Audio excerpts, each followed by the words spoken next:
아멘. 영광의 박수를 주님께 돌리십시다. 오늘 설교 제목을 성도의 사명이라 이렇게 정해봤습니다. 따라합시다. 성도는 사명이 있습니다. 비가 많이 와서 건너갈 수 없는 길을 이렇게 막 따랐을 때 사람들의 두 가지 형태가 나타납니다. 어떤 사람은 포기하는 사람과 어떤 사람은 그래도 건너가는 사람이 있어요. 건너가는 사람은 이유가 있는데 그럼 어떤 상황이냐면 사명이 있는 자는 건너간다는 것이죠. 집에다 아이를 두고 온 엄마는 어떤 상황이든지 건너갑니다. 그러나 사명이 없는 사람, 건너가야 될 이유가 없는 사람은 건너가지 않습니다. 2차 대전을 승리로 이끈 영국의 수장 처칠이 자신이 다니는 명문대학 옥스퍼드 대학의 졸업식 축사를 하게 됐습니다. 그는 이 말 한마디 하고 내려왔어요. 연단에서. 그 말은 자기가 살아온 삶에 대한 이 고백이기도 했습니다. 정체 입문에서 낙선을 밥 먹듯이 했고 모든 장애를 극복하며 나치의 손에서 이 영국과 세계를 건졌던 이 영국의 처칠은 원래 어렸을 때는 팔싹두기 조상하나로 태어났고 말도 더듬었고 초등학교에서는 꼴등을 해서 학적표에 선생님이 희망이 없는 아이라 이렇게 정해놨다는 거죠.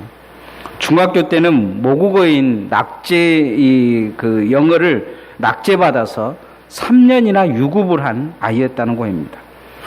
당시에 전쟁이 나는 시기가 1차 대전이 끝나기 때문에 전쟁에 나가야 될 최전방에 있는 학교가 육군사관학교였는데 그 학교에 들어가면 다 죽을 위기에 있으니까 아무도 거기에 들어가지 않으려고 애를 썼는데 그 육군사관학교도 간신히 2번이나 낙제해서 들어갔던 이 사람이 이 처칠이었습니다. 근데 이 처칠은 생애 중에 자신이 사명이라는 것을 한 가지 얻게 되고 포기하지 않는 사람이 됩니다. 그래서 그는 이 대학생들에게 절대로 포기하지 마라. 그 말을 하고 그 연단에서 내려왔다고 이야기를 합니다. 오늘 성경 말씀에 보면 이 극심한 상황 속에서 이 세상을 바라보며 또 하늘을 바라보며 절망하는 한 사람이 나옵니다. 바로 사도 요한입니다. 이 사도 요한에게 하나님은 이 포기하지 말라. 너의 사명이 있다. 이 땅의 사명을 감당하며 그 나라를 바라보라. 이렇게 요구하고 있는 것을 볼 수가 있습니다. 우리가 이 땅의 사명자로 오늘 섰기에 하나님 앞에 오늘 있는 줄 믿습니다. 무엇 때문에 예배드리십니까? 무엇 때문에 기도하십니까? 우리가 그에 대한 이유를 정확히 갖지 못한다면 예배의 이유도 없을 것이며 기도의 이유도 없을 것입니다. 봉사의 이유도 없을 것이며 헌신의 이유도 없을 것입니다. 거기에는 언젠가는 불평이 나올 것이고 불만이 가득할 겁니다. 왜 존재하는가? 거기에 대한 분명한 이유를 갖지 못한다면 그 사람의 신앙은 존재의 가치가 없다고 스스로 말하게 될 것입니다. 주님은 그런 존재의 가치가 흔들고 있는 사도 요한에게 다시 주님을 구하라 이렇게 요구하고 있습니다. 따십시다. 다시 주님을 구합시다. 대부분의 사람들은 이 인생의 난관을 겪게 되면 주저앉는 경향이 있습니다. 그런데 아이들은 잘 주저앉지 않아요. 어떤 어려움이 있으면 아이들은 먼저 엄마를 찾습니다. 엄마를 찾아서도 안 되면 아빠를 찾아요. 왜냐하면 엄마 아빠를 찾으면 아이들이 가지고 있는 난관은 거의 해결되기 때문입니다. 아이들의 수준은 엄마 아빠가 해결해 줄 수 있는 수준입니다. 근데 엄마도 해결이 안 되고 아빠도 해결이 안 된다. 아이들은 그럴 때 어떻게 나타나냐? 울어버리는 것을 볼 수가 있습니다. 여러분의 인생이 절박한 상황이 되면 어떤 반응을 나타내십니까? 대부분의 사람들은 해결해 줄 사람을 찾기보다 다른 사람들이 대부분 안 될 거라고 생각하고 포기해버리는 경향이 있습니다. 이건 믿음의 사람들도 마찬가지입니다. 구약의 최고의 선지자라고 엘리야의 모습을 우리가 성경에 찾아보면 이 갈멜산에서 이방 선지자, 바알 선지자와 아세라 선지자 450명이 대결하고 이기고 나서 의기등량합니다. 실은 거기에서는 이길 수 없을 거라고 다들 생각했는데 극적으로 엘리야가 이기고 내려와요. 내려왔는데 엘리야에게 좌절이 찾아오는데 그건 뭐냐면 이 이세벨이라는 여자가 엘리야를 때려 죽이겠다고 달려드니까 죽기 살기로 달려들으니까 이 엘리야가 겁이 나서 도망가 버립니다. 광야에 도망가 가지고 그는 거기에서 하나님께 기도해요. 이제 넉넉하니 이제 충분히 할 만큼 했으니까 죽여달라고 이야기를 합니다. 그에게는 믿음을 찾아볼 수 없는 이야기가 그 입에서 튀어나오기 시작해요. 절망에 빠져있는 엘리야에게 하나님은 이 떡과 물을 주시면서 그에게 말씀하시기를 호렙산으로 가라 합니다. 그리고 거기서 다시 사명을 부어 넣어주신 것을 볼 수가 있습니다. 엘리야에게 왜 포기하냐 이렇게 말씀하시는 모습을 보게 됩니다. 오늘 성경에도 사도 요한에게 그러한 모습을 볼 수 있습니다.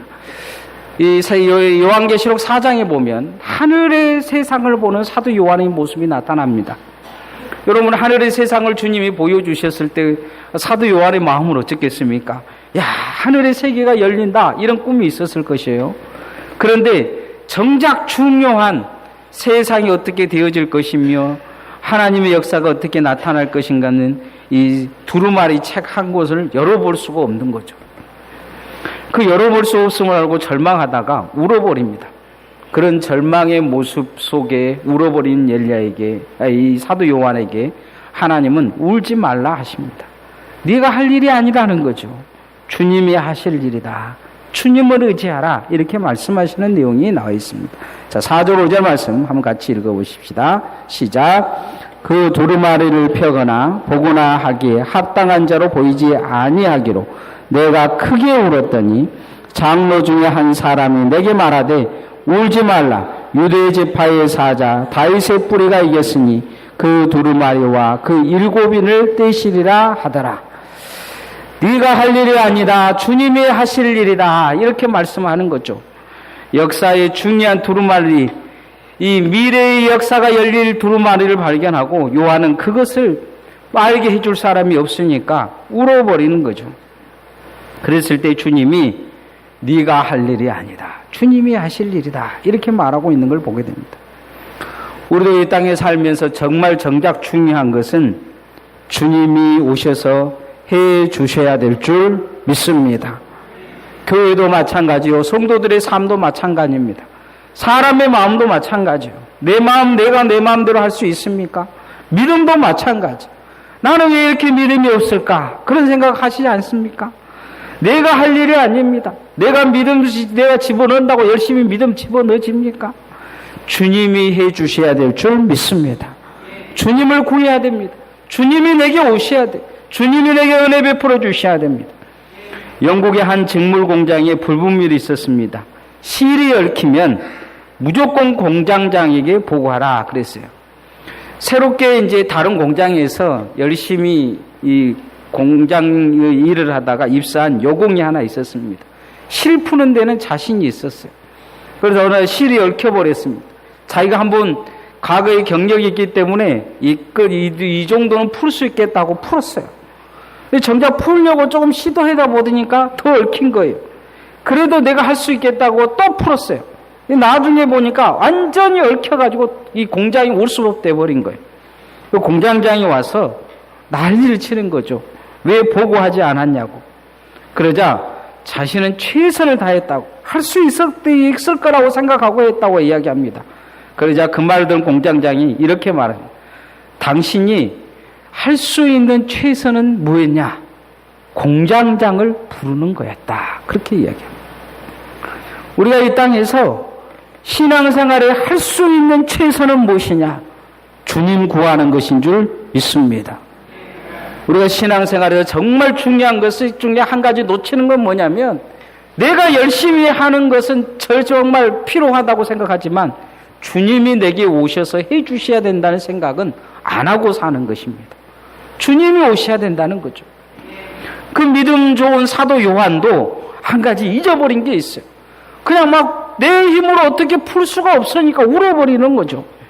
그러나 천사가 그 장로가 나타나서 그에게 한 이야기는 그거예요. 무엇이냐? 주님이 오셔서 열어주실 거라는 것입니다.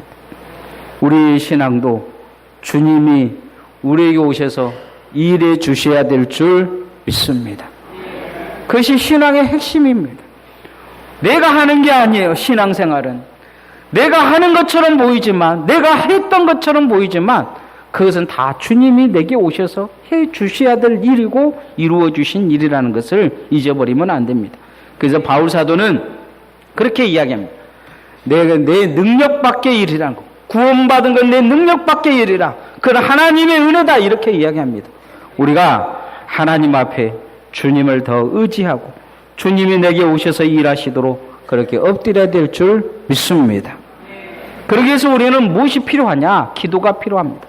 성도는 이 땅에서 하나님의 일을 무엇으로 하는 것이냐? 먼저 기도로 해야 됩니다. 따라합시다. 성도는 기도로 도와야 합니다. 제가 어려서부터 청년 때까지 친하게 지내던 친구들이 많습니다. 그런데 지금은 잘 연락을 하지를 않아요.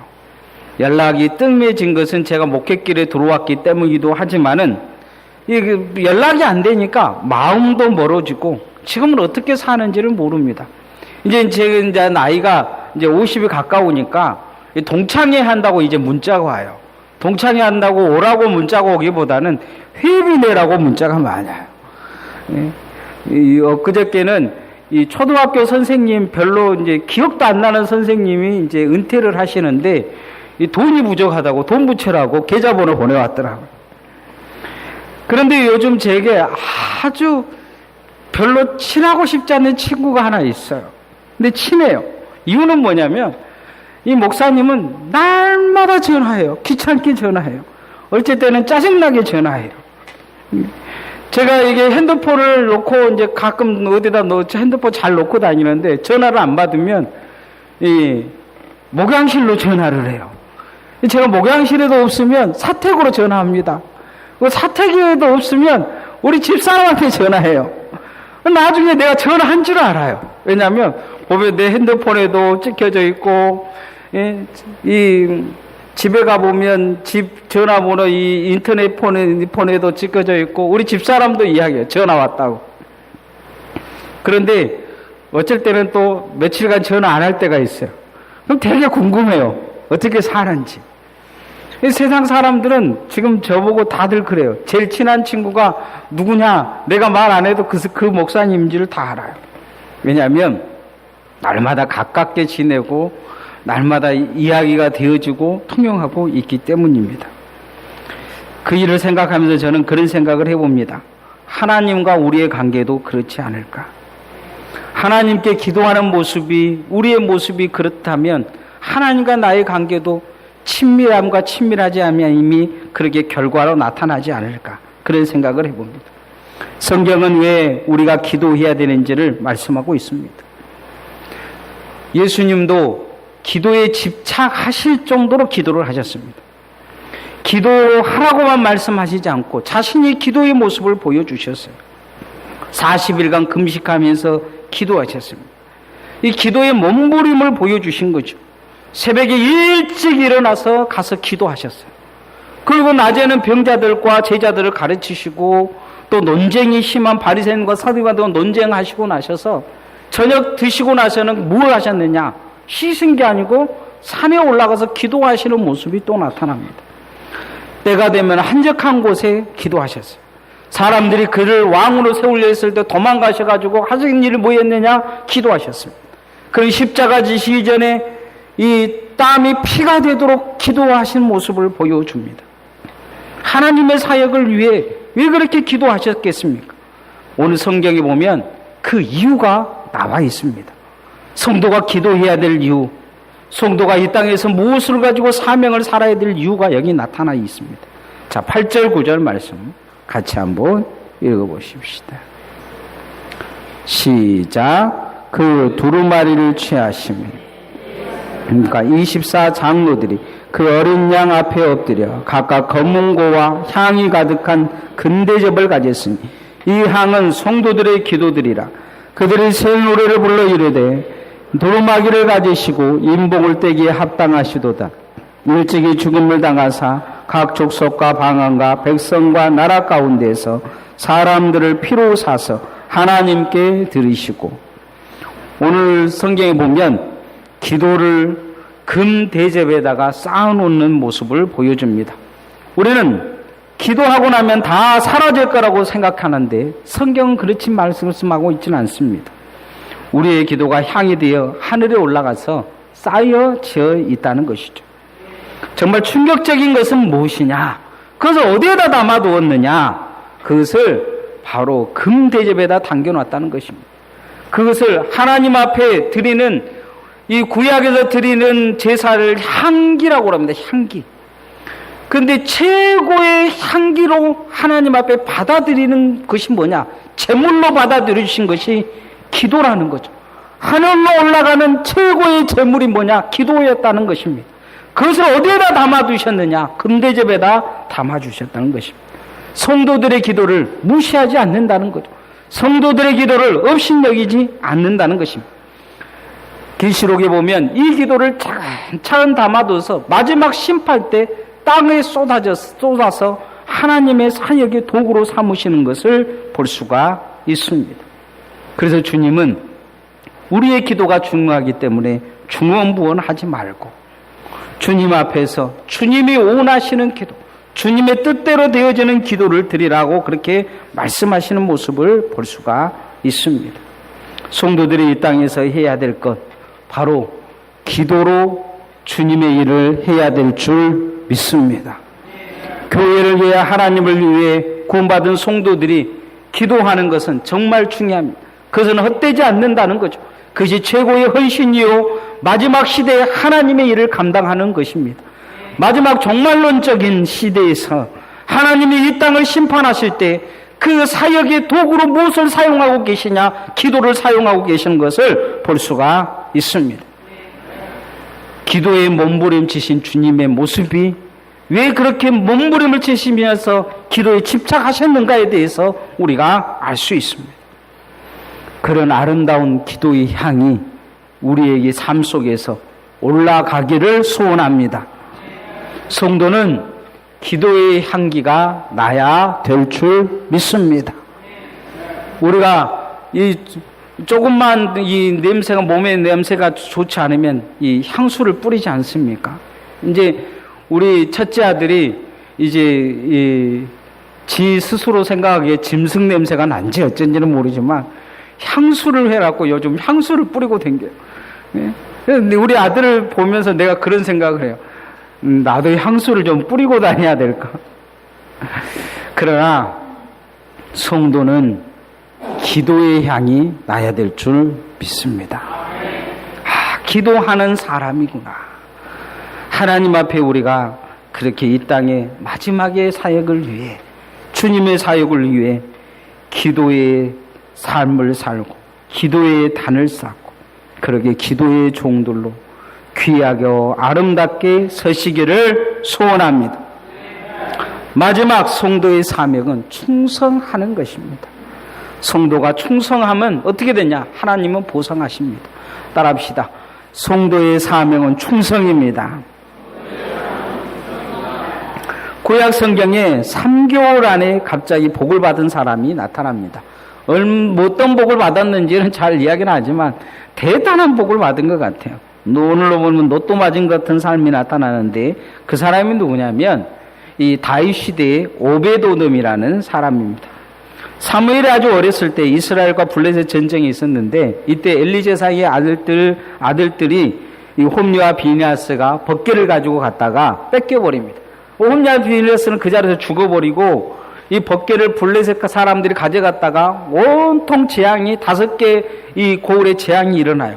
그러니까 법궤를 돌려주는데 이스라엘 사람들도 이게 겁이 났는지 이 블레셋 경계 지역에 있는 아비나답의 집에다가 그냥 맡겨놓습니다. 이 아비나답의 집에 한 70년 있었어요. 다윗이 왕이 되고 나서 법궤를 찾으니까 거기에 있으니까 이 다윗성으로 법궤를 옮겨오려고 시도를 합니다. 그때 이 아비나답의 아들 아합과 그 동생이 이제 법궤를 옮겨가는 일을 해요. 수레에다 싣고 벗개를 옮겨가는데 갑자기 수레에 싣고 가던 이 소가 날뛰자 벗개가 넘어지려고 하니까 웃사가 잡다가 그 자리에서 직사해 버립니다. 무서운 일이 일어난 거죠.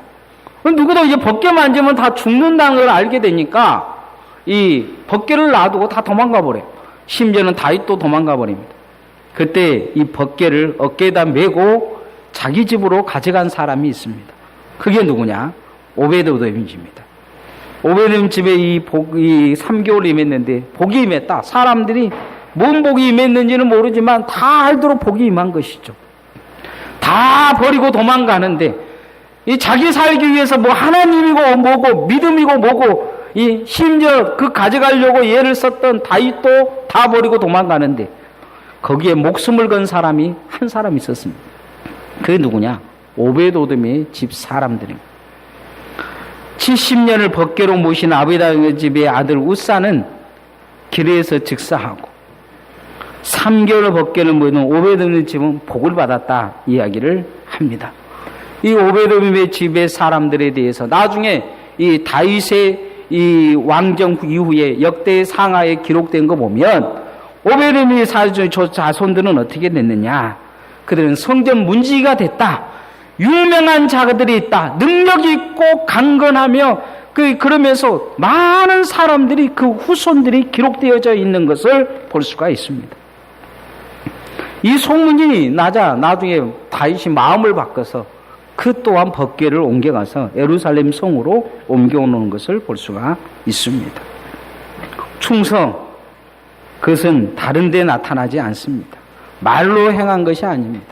그것은 하나님이 필요할 때 그 필요한 곳에서 나타납니다. 오베드에돔은 모든 자들이 벗개를 길바닥에 놓고 다 도망갈 때 목숨 걸고 하나님의 벗개를 모셨습니다. 그게 충성입니다. 그게 헌신입니다. 오늘 성경 말씀에 보면 마지막 시대 성도의 충성은 그와 같이 귀하고 아름답게 보상될 것이다. 이렇게 말씀합니다. 10절 말씀 같이 읽어봅시다. 시작. 그들로 우리 하나님 앞에서 나라와 제사장들을 삼으셨으니 그들이 이 땅에서 왕 노릇하리로다 하더라. 우리를 이 땅에서 왕 같은 제사장들로 하나님은 부르셨습니다. 예배와 기도와 말씀으로 우리를 부르시고 우리를 왕 같은 제사장으로 세우셔서 교회를 세우게 하시고 교회에 충성하게 하시고 헌신하게 했습니다. 이유는 뭐냐? 마지막 시대에 그런 왕 같은 제사장의 특권을 누리게 하시려고 하신 것입니다. 이게 하나님이 우리에게 주신 이로입니다. 오늘날 우리가 가진 직분은 복인 줄 믿습니다. 이 땅에서 헌신하고 봉사하다 보면 뭔가 손해보는 느낌이 들 때가 많아요. 아이들 보면 그러죠. 제가 중고등부 이 전도사로 사역했을 때 아이들에게 뭐가 시키다 보면 꼭 아이들 하는 말이 있어요. 왜 나만 시켜요? 왜 나만 시켜요? 그런 누구에 대해서 꼭 이야기를 해요. 집에 일찍 들어가고 돌아가는. 왜 걔는 집에 일찍 가게 했어요? 왜 쟤는 시키지 않아요? 그렇게 해요. 왜 나만 해야 돼요? 누구는 왜 안 시켜요? 그래요. 아주 어린아이 같은 모습이죠. 손해보는 느낌이 있는 것입니다. 여러분 안에도 그런 마음이 있지 않습니까? 예수님의 비유 중에서 달란트 비유 중에서 한 달란트 받은 종의 모습이 그런 모습입니다. 왜 나한테 시키냐? 종이 그러죠. 종이 열심히 장사해서 남겨봤자 다 주인 것이 될 텐데 그러나 주인이 돌아와서 상급을 줄 때는 마음이 달라졌을 것입니다. 그것에 대한 보상이 있다는 생각을 전혀 못한 것입니다. 보상을 보고 충성하는 충성은 충성이 아니지만 그러나 우리 하나님은 충성한 자에게 반드시 상급으로 갚아주실 분이십니다. 이 땅에서 우리에게 하나님이 일을 맡기신 이유가 어디에 있습니까? 하나님은 능히 하실 수 있는 분입니다. 마른 막대기도 써서 하나님은 나보다 더 강하고 나보다 능력 있게 쓰실 수 있는 분입니다. 그런데 오늘 내게 그 일을 맡기신 것은 하나님이 내게 복 주실 이름을 잊어버리지 마시기를 소원합니다. 성도가 가져야 될 마지막 사명, 그건 충성입니다.